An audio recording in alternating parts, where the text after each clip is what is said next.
Bienvenue dans ma bulle. Dans ma bulle, c'est un podcast dans lequel j'avais à cœur de vous partager et de vous transmettre mes découvertes, mes réflexions et mes explorations sur la vie. J'avais envie de vous parler de spiritualité, de vous transmettre des clés également pour vous reconnecter à vous-même, des outils de connaissance de soi, des outils de bien-être au quotidien pour retrouver sérénité et harmonie dans votre vie. Bienvenue dans ma bulle. Bienvenue. Aujourd'hui, j'avais envie de te parler d'un sujet qui me parle en ce moment, c'est le fait de demander de l'aide, de se faire accompagner, de se faire aider, de pouvoir entamer un chemin de guérison en allant un peu explorer ces parts d'ombre et ces parts de lumière, en tout cas toutes ces facettes en nous, pour pouvoir accepter notre entièreté. Pourquoi j'ai envie de te parler de ça, de demander de l'aide? Parce que je l'ai vécu dernièrement, moi aussi, de mon côté. Il arrive un moment, en fait, où on n'est pas capable d'avoir du recul sur soi, de prendre de la hauteur par rapport à une situation, une expérience. Et c'est important, vraiment, je le répète, de pouvoir demander de l'aide. C'est pas de la faiblesse, ce n'est pas de l'incapacité, c'est simplement qu'on est tous amenés un jour à devoir pouvoir s'appuyer sur quelqu'un à un moment où on est plus vulnérable, à un moment où on a des difficultés, qu'elles soient d'ordre matériel, émotionnel, au niveau de votre organisation, peu importe, mais il faut pouvoir le demander. C'est pas évident.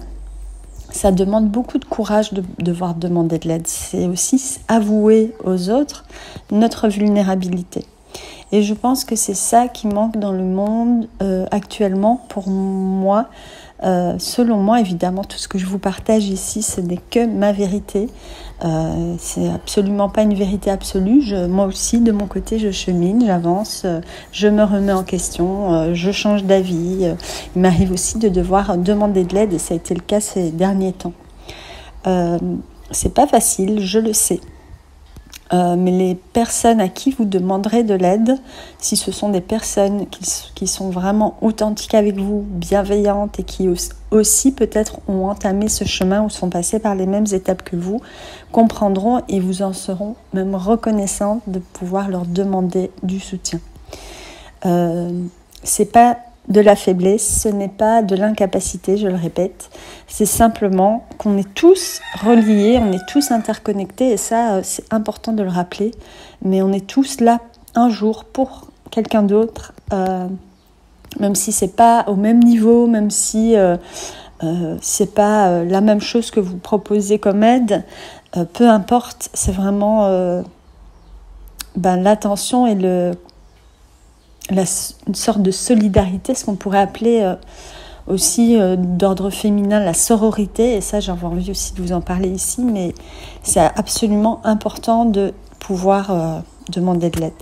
C'est difficile, parfois notre ego nous empêche de demander de l'aide parce que on veut s'en sortir tout seul, parce que on veut pas avouer aux autres qu'on a des difficultés, on veut pas avouer aux autres notre vulnérabilité.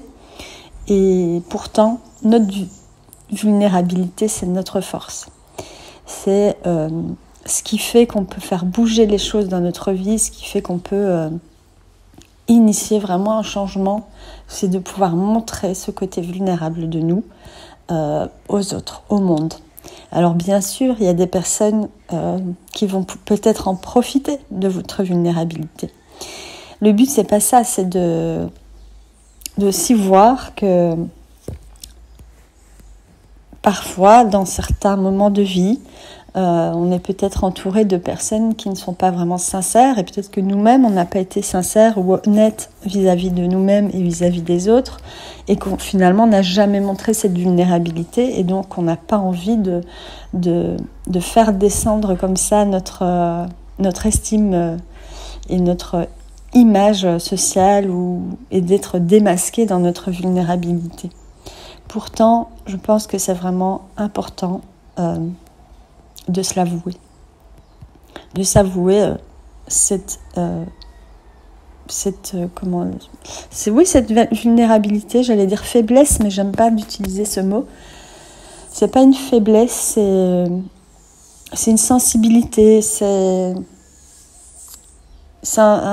quelque chose qui fait partie de nous tous, vraiment de nous tous, tout le monde, même la personne que vous pensez être la plus forte, la plus courageuse, est vulnérable aussi à certains moments. Ça demande vraiment du courage de pouvoir demander de l'aide, ça demande de s'avouer avec honnêteté, sincérité, qu'on n'est pas des surhumains en fait. Et si on est plusieurs sur Terre, c'est bien pour ça, je pense. On est des êtres de relation, on est des êtres qui avons besoin de ce lien en fait. On est tous connectés, tous interconnectés, reliés les uns aux autres. Et puis, si tu vois qu'à un moment donné, une personne a besoin d'aide, toi aussi, tu l'as sûrement fait, tu l'as aidé, tu l'as soutenu, tu l'as écouté. Évidemment, donner de l'aide à quelqu'un, c'est pas toujours donner des ressources matérielles ou un coup de main d'action. C'est aussi pouvoir écouter l'autre, c'est aussi pouvoir le comprendre, c'est faire preuve d'empathie, faire preuve d'une certaine forme de sagesse. Et peut-être qu'un autre jour, cette personne-là vous le rendra différemment, mais en tout cas, il y a vraiment, et je le répète, cet échange réciproque entre les êtres. Et n'oubliez pas que, il y a toujours quelqu'un qui sera là pour vous. Et ça ne fait pas de vous quelqu'un de faible, ça ne fait pas de vous quelqu'un de mauvais. Et vous ne serez pas en dette pour ça. Les gens ont cette peur de devoir quelque chose aux autres. Moi, je crois pas. Évidemment, il y a des gens qui vont peut-être en profiter. Il y a des personnalités quand même parasitaires qui sont plus, qui prennent et qui donnent très peu. Ça arrive. Évidemment, il faut pouvoir aussi s'avouer que tout le monde ne fonctionne pas comme vous, que tout le monde ne vit pas dans le monde des bisounours et que certaines personnes, agissent par intérêt ou par profit. Ça, c'est une évidence. Mais au-delà de ça, si déjà vous avez commencé à faire un cheminement personnel, à vous remettre en question, à aller voir un petit peu ces zones d'ombre, ces angles morts dans vos expériences, dans votre façon d'être, je pense que déjà vous avez fait le tri dans vos relations, compris que tout le monde n'est pas là pour vous donner ou pour vous accompagner ou pour vous aimer finalement. Il y a des personnes qui sont là pour vous enseigner des choses, pour vous faire réaliser d'autres choses, pour que vous puissiez ajuster votre façon d'agir, d'être. Donc, mais on est tous amenés à un moment donné à demander de l'aide. On n'est pas parfait, je le répète, on est parfaitement imparfait. Et c'est très bien comme ça. C'est comme ça qu'on évolue aussi, c'est en regardant nos imperfections qu'on peut s'améliorer évidemment, mais il faut les regarder. Il faut pouvoir se l'avouer et puis s'entourer de personnes qui ont vraiment les mêmes valeurs, les mêmes priorités, qui sont dans un cheminement aussi personnel de remise en question, de recul aussi par rapport à certains fonctionnements, etc. Mais il faut pouvoir se l'avouer. Ça, c'est un passage obligé. Je sais, ça fait mal. Ça fait mal au ventre. Ça fait mal à cet ego qui est important. Je ne suis pas en train de dire que l'ego, et ça, je vais juste le rappeler, je pense que tout le monde a bien conscience de ça. Si vous m'écoutez, c'est que vous avez déjà un petit peu cheminé aussi. Mais l'ego, il est bien sûr important. C'est aussi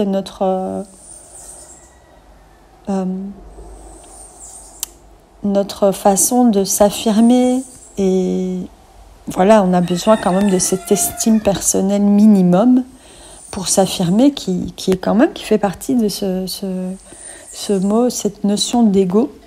Et bien sûr que c'est important, sinon vous feriez marcher sur les pieds et piétiner peut-être par des personnes mal intentionnées.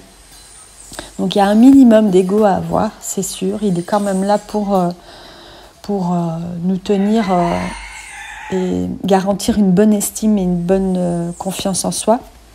Mais au-delà de cette estime de soi et de cette confiance en soi, il y a aussi l'ego qui est vraiment surdéveloppé, qui va aller vers un côté un petit peu arrogant.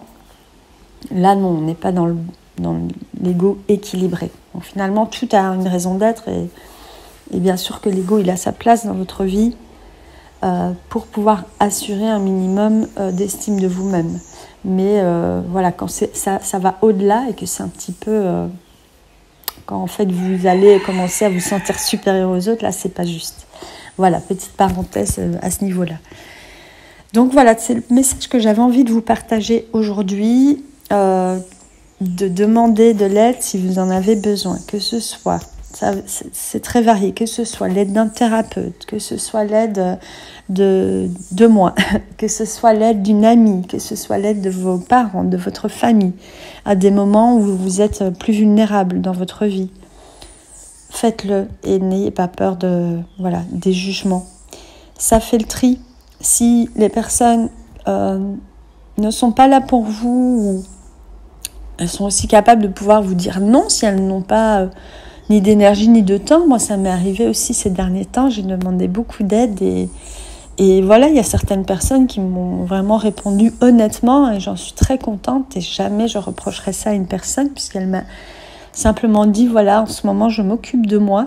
Je ne peux pas être là pour toi comme tu le souhaiterais, mais je suis là. Pardon. Je suis là quand même et je suis là différemment, mais tu peux compter sur moi, mais en ce moment, je ne peux pas te donner énormément d'aide. Et bien sûr, je l'ai accueillie avec beaucoup de gratitude parce que cette personne...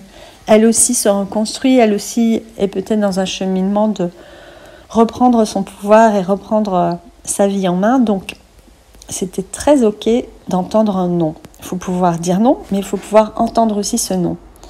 Ça ne doit pas vous empêcher de demander de l'aide, d'être accompagné, de vous faire aider.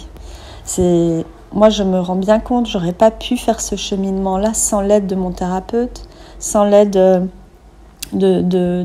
sans mon cheminement thérapeutique de ces 2 dernières années, j'aurais pas pu me sortir de mes zones d'ombre, de comprendre et de défaire un petit peu les nœuds. Et alors, je voulais vous rajouter aussi, vous partager le fait que quand vous demandez de l'aide, c'est important que vous le demandiez. Il y a certaines personnes qui vont peut-être vous imposer leur aide et qui vont se placer dans cette posture de sauveur. C'est-à-dire qu'ils vont vous aider sans que vous ayez demandé. De même vous, si un jour vous voyez quelqu'un en difficulté et que vous vous précipitez pour l'aider alors qu'il n'a rien demandé, évidemment là je parle pas non plus de quelqu'un qui serait en train de faire une crise cardiaque, ne le laissez pas mourir, c'est pas ça que je dis. Je dis que par exemple... parfois, on a une amie qui vit des choses compliquées et vous voulez imposer votre aide ou en tout cas l'aider sans qu'elle ait verbalisé cette demande. Faites juste attention parce que là, vous rentrez dans le syndrome du sauveur. Et donc, dans ce triangle infernal du sauveur, sauvé, bourreau, qui va tourner. Donc, vous finirez de toute façon en bourreau ou en sauvé et c'est bon pour personne. C'est bénéfique pour personne, aussi bien pour la personne qui va vous imposer son aide que pour vous. Ça va vraiment créer une relation dysfonctionnelle. Donc, évitez d'imposer votre aide si la personne n'a pas verbalisé « j'ai besoin d'aide ». Et de même que si vous avez besoin d'aide, n'hésitez quand même pas à le demander, à le verbaliser. Ne jouez pas à la victime parce que là, vous allez être en proie de tous les sauveurs qui vous entourent et rentrer dans ces schémas-là qui sont vraiment pas du tout sains. Donc, je voulais vous parler de ça. Donc, demander de l'aide, oui. Se laisser aider et sauver, non. On est beaucoup à avoir fonctionné comme ça. Moi, je sais que j'ai parfois aussi fonctionné comme ça. Certainement, j'ai été dans cette posture, que ce soit dans votre vie personnelle ou professionnelle d'ailleurs. On voit beaucoup de thérapeutes qui se placent dans cette posture de sauveur et qui arrivent comme des super-héros, je vais sauver le monde, mais en fait, c'est pas tout à fait ça qu'on doit faire et qui est sain pour tout le monde. Donc voilà, demander de l'aide, oui, se laisser sauver, non. Aider, oui, quand on nous le demande, mais aider sans qu'on nous ait demandé de l'aide, non. Voilà pour ce partage. J'espère en tout cas qu'il vous amènera une réflexion et qu'il vous aidera, qu'il vous invitera en tout cas et qu'il vous encouragera à peut-être demander de l'aide, à vous faire accompagner aussi. On n'est pas obligé d'être cinglé pour se faire accompagner d'un thérapeute, ou on n'est pas obligé d'être mal pour se laisser accompagner par et se faire du bien tout simplement. Donc n'hésitez pas aussi à vous accompagner, à vous faire accompagner dans vos projets professionnels, que ce soit dans votre bien-être au quotidien. Voilà, il y a 1001 façons de se faire aider, de demander de l'aide. En tout cas, je vous souhaite vraiment de pouvoir être accompagné de personnes qui vous tirent vers le haut. Moi, je vous laisse aujourd'hui avec ce podcast. Je vous souhaite en tout cas une bonne journée, un bon mois d'avril, un bon mois d'avril qui a un nombre 1, donc un début de cycle. Je sens bien qu'il y a beaucoup de personnes, y compris moi, qui vivons un renouveau très très intense. En tout cas, moi je continue à vous accompagner à distance, mais aussi en présentiel. J'ai quelques créneaux en présentiel en semaine.